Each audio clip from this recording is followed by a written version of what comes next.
Hello, Lovebugs, and welcome back to Lovebug Lounge, a podcast about self-love. Tune in, transform, and continue your growth with me, your host, Mia Rose.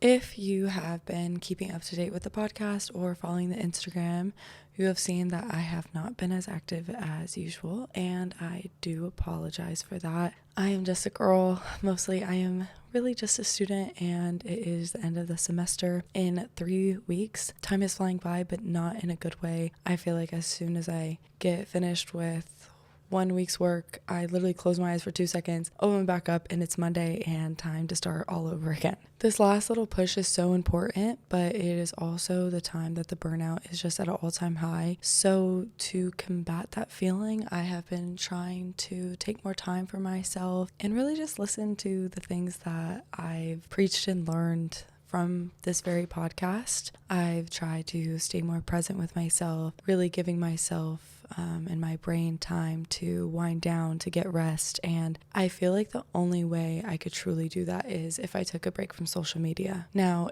if you follow my personal account, you'll see that I didn't take a complete break from social media. I did find myself going on it every couple of days just for like 15 minutes at a time, 15-20 minutes. But for someone who considered themselves addicted to Instagram just like a month ago and was stuck going on Instagram multiple times a day for hours at a time, only going on it for a couple of days, for minutes at a time, that's relatively pretty good, and I still consider it a break. Even though Instagram, I would say specifically, I felt was the source of so much of my unhappiness, I couldn't stop myself from going on it. I would find times that I had been scrolling for who knows how long, and it was like I didn't even realize it. It was like I'd wake up to my actions mid-scroll. It was like I'd wake up to my actions as I was already doing it, and it just made me so frustrated at my lack of control, frustrated at myself, frustrated at the time that I had wasted or the sleep I had missed out on. Just really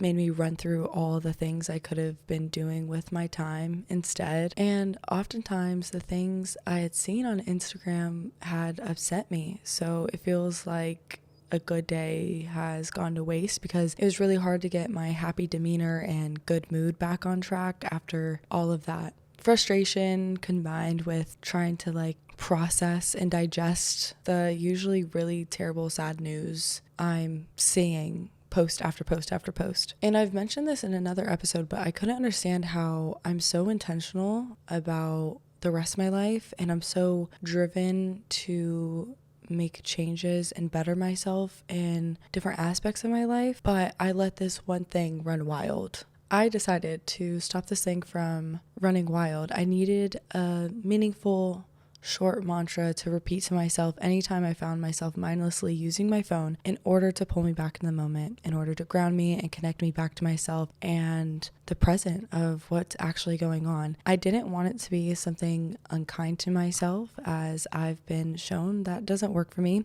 doesn't help me grow. It seemed the more that I focused on like, what is this mantra, what is going to be the thing that fixes me, the less I could come up with. But finally I was doing a meditation and it came to me. The mantra is, it's really a question, really. I don't know if you could call it a mantra, but the question I ask myself as soon as I realize I'm getting on social media for any reason is, what are you escaping? I had a realization that every time I picked up my phone, I was using it as a form of escapism. I mean, rarely was I actually using it to respond to somebody or post something. I usually was using it to escape either physical chores, duties, and responsibilities, or just escaping overwhelming feelings or thoughts. But like any vice, using my phone didn't make the problem go away. When I finally detached from my phone, if anything, it just amplified my problems and my overwhelmed feelings even more, and that made me want to go back on my phone and continue this really unhealthy cycle. This very short question has been more effective for changing my behavior than the million other things I've tried.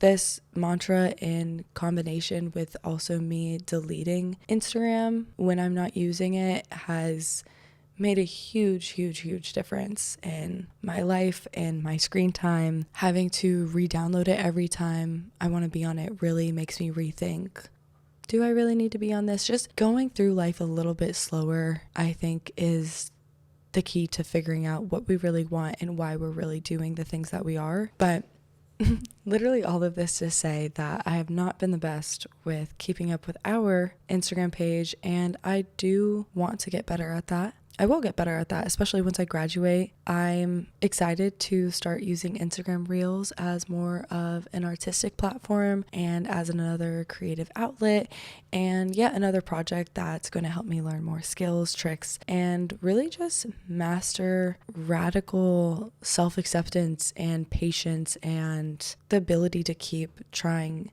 things again and experimenting and hammer in the idea that you don't have to be perfect at something the first time. Like, the fact that you're trying to do something new or learn something new is inspiring and great in and of itself. So yeah, I think with that change in perspective in this time away from Instagram, it has been very valuable.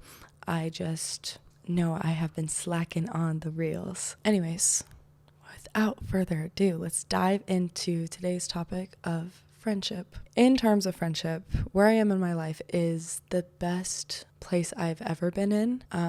And it really took all 22 years to get here. In elementary school, I wasn't picked on, but I have vivid memories of just feeling like no matter what friend group I was in, I was kind of always feeling second or second best. I remember being hung up on the fact that I had best friends, but I was nobody's best friend.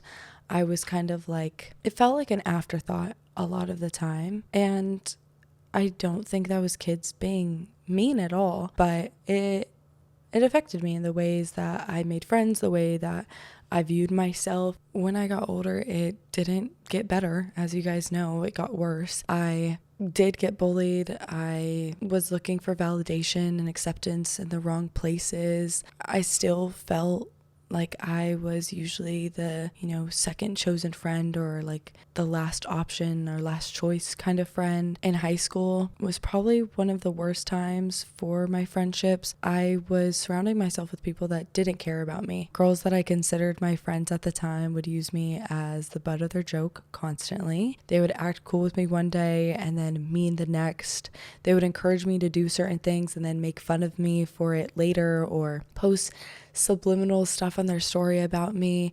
I mean, like, there was like a leader of the friend group that I was in, and this girl had stolen from me. I remember vividly one time she posted something that seemed so specific to my life, and I slid up and was like, "Are you talking about me?" And I remember she was like, "Well, if the shoe fits." She just was a mean girl, like probably still is. And it hurt, and it felt like I just couldn't walk away from them. It felt like the meaner they were to me, the more I wanted their acceptance. And I think that's why dynamics like this work.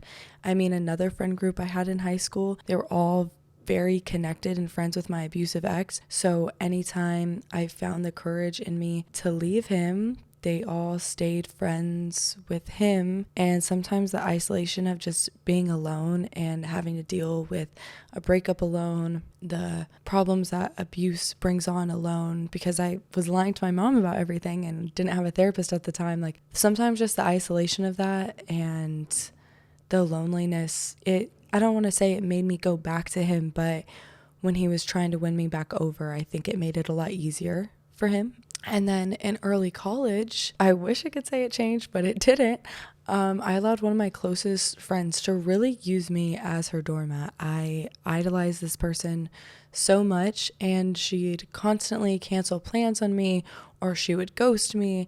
She just played this consistent push and pull game. And when I was with her, she just made me feel like the most special and important person ever. Like, she made me feel like there was no one else in the world she'd rather hang out with. Like, she just absolutely adored me, loved my clothes, loved hanging out with me. Just thought I was like the most cute, special person. And then literally the next day could act like I was like an annoying little sister or a stranger. It was like a toxic relationship, but we were friends. I became addicted to this cycle. I think it was similar to the one in high school of like, the worse they treat you, the more you want to get validation and impress them. And you're like just living for the moment that they're nice to you again. I just couldn't cut her off. I always made excuses for her, and I think when I saw her treating other people like this, but she was being nice to me, it kind of gave the feeling of like, oh, I'm the special one. But when she was rude to me, I didn't think, oh, this is how she treats everybody.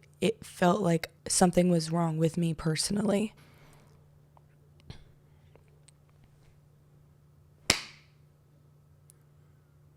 That was some Mr. Miyagi ish right there. Just grabbed a little mosquito with my hand. So, anyways. All right, back to the program. Then I moved to Atlanta, and I unconsciously just kept seeking out people with drama and with problems that they'd let help me fix. And I was very proud to be the fixer friend. I was very, very proud of my identity to be the friend that you could call at 4 a.m. and I was going to talk to you and pick up and listen to your problems. I think I was secretly really proud to be a friend that you could kind of like be a punching bag to, and I just was going to prove to you that I wasn't going to leave. And I never really thought about the toll that would take on me, and I never really thought about how these people might turn on me in the future. And I do want to mention that I have some amazing friends, some amazing lifelong friends that have been with me and loved me through all my phases and held me down for a very long time. It's just that most of these people are separated by distance because we're all living different lives, and it makes it sometimes hard to connect as deeply as we can with in-person friends or stay as updated as we can with in-person friends. So I finally asked myself, what the heck was I doing wrong? Why is it that my friendships fail through all these different ages, all these different locations, grades, schools, and states? I'm the common denominator, so what am I doing wrong? I thought about it, and I've always kind of felt like something was missing or lacking. I've always been very envious, not jealous envious, but just sad envious, like in a longing way of, huge friend groups that I'd see at the beach or amusement parks or see pictures of them online. If you've ever seen a sorority girl's birthday party, then you know exactly what I'm talking about. Or envious in this, very longing way of those friendships of two girl best friends where it literally, they're like sisters. It's like a perfect chick flick type of friendship closeness. I craved it, and I felt confused why I hadn't had that in so many of my years of being here. It was just really heartbreaking for me. I didn't want to keep missing out on that. I didn't want to keep looking at other people's lives and wishing I had what they had. So I decided I had to look inward, even if what I found was painful. And it is painful, whether you look inwards or don't look inwards, and that you just let your life continue being what it is. It's painful just thinking or feeling like you have something wrong with you enough that it makes other people not want to be nice to you or be close to you. It makes you feel other when literally the only thing you want is to feel a part of something. I talked extensively with this feeling with my partner and how painful it was to feel like I was on the outside of something constantly, and I just couldn't quite ever get inside. I brought up how one of the reasons I was so excited to work at the job that I do is because I thought I was going to make all these friends, because most of the people who work there are women my age. I just imagined like I was going to start working there and my place is close by and people are going to come over after work and we're going to have sleepovers and do face masks and drink some wine and just do like cute little Lifetime movie-esque stuff, and none of it's ever happened. At first, I was blaming it on the fact, okay, like all these friend groups are formed or friendships are formed because they've known each other longer, and once they get to know me, it'll be different. And then I see girls had gotten hired after me or gotten hired only a week ago, and they've bonded with these people that I wanted to bond with. So it's like a slap in the face, like not by them, not by the girls specifically. I don't think they're doing it maliciously at all. I'm not entitled to anybody's friendship, but just the overall feeling, the overall continuous feeling is like a slap in the face. And I think this feeling of being other, I think it is so painful and scary because it hits a really innate part of us. It hits a survival part of us. To not be liked feels like to not be accepted. To not be accepted way back in the past can mean death. To not be accepted by whoever your tribe or group was at that time, they could turn on you. They could leave you out of valuable knowledge. They could leave you behind. They could not share necessities. It means you might not carry along your bloodline. In some ways, to not be accepted was a death sentence. And I'm not going to dive into evolutionary psychology, but I guess my point to bringing that up was realizing that this feeling, in some ways, it's bigger than me. It's a universal thing, and I think we all feel it at least some point in our lives. And that means I wasn't alone, which means that it's researchable, it means it's fixable, it means I could talk to others about it and figure out their stories, figure out what I was doing wrong, figure out how I could change. Eventually, this topic again came up with my partner because he's who I talk about everything with. This was just one of those times we were talking about everything under the sun and moon and stars, and it eventually came up. I cried because I am a sensitive girly. I just explained I don't know what's wrong with me. I don't know what I'm doing. After listening to me rant and cry and all of my confusion, very politely, my partner kind of introduced me to this realization that I hadn't had before. I don't remember how he put it, but it was basically saying like I don't really have like a friend trial or like a dating phase in my friendships. When I have a friendship, I dive all the way into the friendship, ignoring red flags of any kind. It doesn't take me long to dive into a friendship, and it doesn't take anything from the other person for me to call them a friend. And I felt like that's normal. Like I felt like that thought process is what everybody does. In my head, there's only a couple of different categories of people. There's strangers, which is people I don't know. There's friends, which is people I know and like. There's acquaintances, which is people I know but I don't vibe with, but not because like they're doing anything wrong. I just don't feel like we vibe. And then there's like authority figures that I feel like I can't be friends with. And that's literally it. I mean, I guess there's also like a group of people that I don't trust or like respect or like, but they don't even get to take up a category in my head. But I guess it should be acknowledged. Anyways, so basically, like to give an example, let's say I meet someone at work or school and we have a couple conversations and I think like, wow, this person is really funny and we've talked more than once. This is my friend. I thought everyone thinks like this, but with this label of friend, I am almost expecting too much from this person. I also would like to mention, I think that it's just been in the last couple years that I realized that different friends are for different things. Like some people are just a friend that you go out with.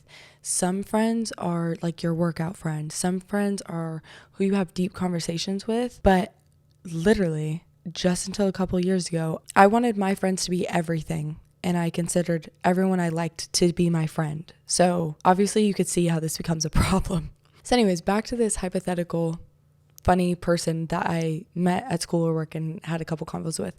I was considering them to be a friend and I was expecting so much from them. I was expecting things that they had not necessarily signed up for. So then when they would quote unquote let me down, they weren't even aware that they were doing it. And all the while I'm taking it personally. I was taking it like I had been personally wronged. And for them, like I was probably just like this cool person they had a couple conversations with that they were like, oh yeah, like I know her. But for me, like this is my friend. So that was one of my realizations of why my friendships went awry, because honestly, some of them weren't that serious in the first place. Maybe they could have been eventually, but I was just jumping into it too fast and putting too many, I was idealizing it?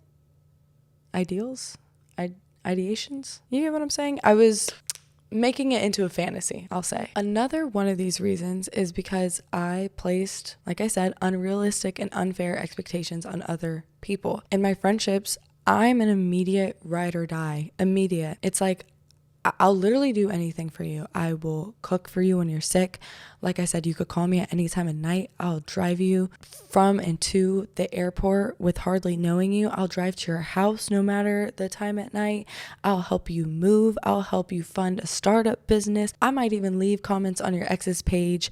I'll pay for dinners. Literally whatever you could think of. That's who I am in a friendship. And maybe that wouldn't be a problem in a quote unquote real friendship. The problem is that I'm doing it immediately for everyone that I consider a friend. And I think in doing that, I'm unconsciously placing this unfair expectation on them as well. I just unknowingly was having these thoughts of like, if I'm willing to do these things or doing these things for this person, why aren't they doing it for me? Why am I not a special enough person to take care of in the ways that I'm taking care of them? For one, some of these people I was doing this for, like, were people I just met, and they were the normal one, where their thought process is probably like, yeah, this person's cool, but I gotta invest more time into getting to know them before I'm doing this, that, and the third, and giving them the clothes off my back. For two, even if it was a real long time genuine friendship, it's not fair to take something that's in your character, something you do naturally, something you choose to do, something that no one asked you to do, and then be mad when it's not getting returned. Point blank. I think it's kind that I did all that, but no one asked me to do that. And it's not fair to do it and then unconsciously be holding it over their head. There's literally only a couple ways you could go about it. You could find people that are like you. You could not do those things, or you could do those things with no strings attached and know that you are going to act whatever way, but it's regardless of what they do for you, and you have no expectations for reciprocity. And that brings me to another error that I was making in friendships. I wasn't listening to who people were. People would show me their true colors and I'd turn my head. They'd show me who they are and I wouldn't listen. I wouldn't accept it. I wouldn't believe it. I'd for some reason think I'm different. I'm exempt from their behavior, and in reality, no, I wasn't. A lot of times if people weren't treating me shitty, it's because they weren't comfortable with me yet. And if the friendship lasted, eventually they did get comfortable and they do me how they did every single other person. I put so many people on a pedestal because to be my friend, I just had to like you. And I could ignore so many other things and I just gloss over red flags, no problem. These people didn't have to prove any sense of loyalty towards me. They didn't have to prove any sense of friendship. I was completely fine being the person who always listened, who always drove, who always was the first one to initiate plans, always the one to reach back out after a fight and patch things up, who fixed things when it fell all apart, who never started an argument or questioned them. I would gloss over things because I didn't want to lose anybody. I didn't want to lose my friends. I didn't want to make them feel like I was judging them. I didn't want to make them feel like they weren't good enough, or I didn't want anyone to feel like I was giving them an ultimatum to be friends with me. And the treatment often would get worse and worse, and I'd keep stomaching it. I'd make excuses until one day they would cross a line that was too far. They would do something that showed me they really do not care about me, at least not the way that I cared about them. But instead of feeling sad, but ultimately like, well, that was bound to happen, I would feel so surprised, like that was the first wrong they had actually ever done. And it wouldn't be until months or even years later that I'd recognize that that course of action actually made perfect sense for them. It wouldn't be until so much later that I could see them for who they truly, truly, truly were and actually acknowledge all of the bad that they had done to me and to other people. And even really after these people had slighted me, I could feel so heartbroken and hurt and confused, but I would still do stuff for them, especially if they asked me. I mean, maybe not with the same intensity. I would take some distance, but who even knows if they noticed? I would take some distance and be like, oh yeah, like I'm punishing them for, and I'm talking like big things, being friends with my rapist, like cuddling on the couch with my abusive ex, like really big things. I'd have a lot of trouble cutting people off completely, I'd find myself still making excuses for them and believing every word I told myself. Often these people didn't even have to explain themselves to me or make a case for themselves because I do it for them in my head. I'd explain away all of their actions and all of their reasons. I would do the hard part. I would do the uncomfortable part. I would blame stuff on their past, and I would, feel sorry for them while they didn't even often have to even apologize. It's crazy talking about all of this because through this all, I seriously wondered, like, why am I always getting taken advantage of or treated like crap? Or why don't people care for me or treat me good? And when it's laid out for you like this, just one thing after the other, it's really hard not to see how that happens. I only really came to these realizations like early 2025, late 2024. So it's still quite new. I'm still learning, but this is what I've realized and learned so far. So maybe I could save you some of the trouble, some of the hurt, some of the pain. And if you've already experienced a world of hurt and pain, then we could learn together and grow together and surround ourselves with friendships and people who actually benefit us and care about us and see us and love us. So most of these things I've learned are cliche, but they work and they're worth it to take in. So you have to get comfortable with yourself. You have to get to know yourself. You have to take time for yourself to figure out what you really want or what you even need in a friendship. What are you looking for in a friend? What is a friendship supposed to do for you? Because I was really uncomfortable with solitude or feeling hard emotions alone, going through hard times alone, I was putting a lot on my friendships. I was expecting them to get me through everything, through every phase of life, through every feeling. And now that I don't feel like that, now that I know that I can go through hard things alone, go through hard feelings alone, I've learned healthy coping. I have friendships and they don't have to shoulder all of that. I have people around me that can help me, but they aren't the ultimate say, and I'm not relying on them to be the ultimate say. Another cliche is you gotta love yourself. You gotta trust that you are gonna be okay alone, because when you do that, you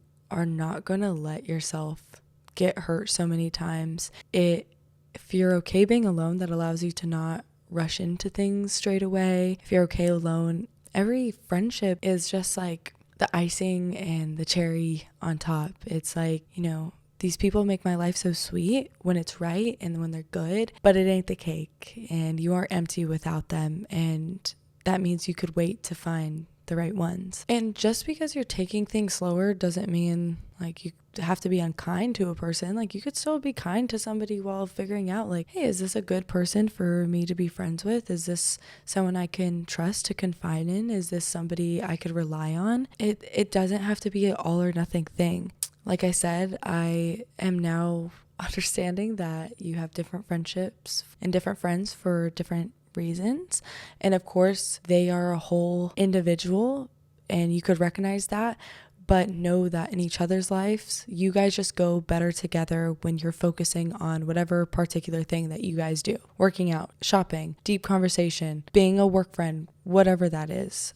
So if you haven't learned that already, that's some advice I wish I would have got earlier or would have set in earlier. Also, I used to feel like when people would say like, don't have expectations for people or don't like place expectations on people, I felt like that meant having no expectations of how they treat you, no expectations of their behavior. You just love them and treat them well no matter what they do to you, which one could see quite obviously how that can quickly fall apart. And I read a quote that changed my mindset, and it said that empathy without boundaries is just self-destruction. That's exactly right. That's exactly what I was doing. I was putting myself in these situations that were destroying me over and over and over again. So loving and accepting myself led to me making my own boundaries and trusting that I could enforce them. And if people didn't listen to them, that doesn't mean that I changed my boundaries. That means that this person isn't right for me. And that doesn't make me a bad person. That doesn't make me a bad friend. It means that I love myself and I've made a promise to take care of myself. The very last thing that I'm learning right now, and I'm still working on putting it into practice, I have to get better at it, but I will with time, is a lot of time people match energy. And I think it's worth maybe feeling a little stupid or silly if it means that you can make new great friendships. A lot of times at work, I come in pretty quiet. I don't tend to say hi to people unless they say hi to me, because I'm scared of my love or excitement to see people not being reciprocated. I'm scared that if I come off too bubbly to see someone, that they could just ego me and embarrass me. So it's better to stay closed off. But is it really better if it causes you loneliness? Is it really better if it makes you miss out on things? Is isolation really better than embarrassment? I don't really think so. With loving and accepting yourself as well, it comes with this quiet confidence, this understanding that no one could really make you feel stupid at your core. So what if someone tried to ego you? What if that's sad for them because they missed out on a great person, they missed out on a great friendship, and they still think being a mean girl is cool? Ew, tomato, tomato, tomato. That's so 2003. And you could just laugh it off and realize that, great, you dodged a bullet. That person showed you who they are. You don't need to win their approval. You don't need for them to think that you're cool. You could just give your love and excitement and bubbliness to the next person. You have to trust that the people that are meant for you, they will find you.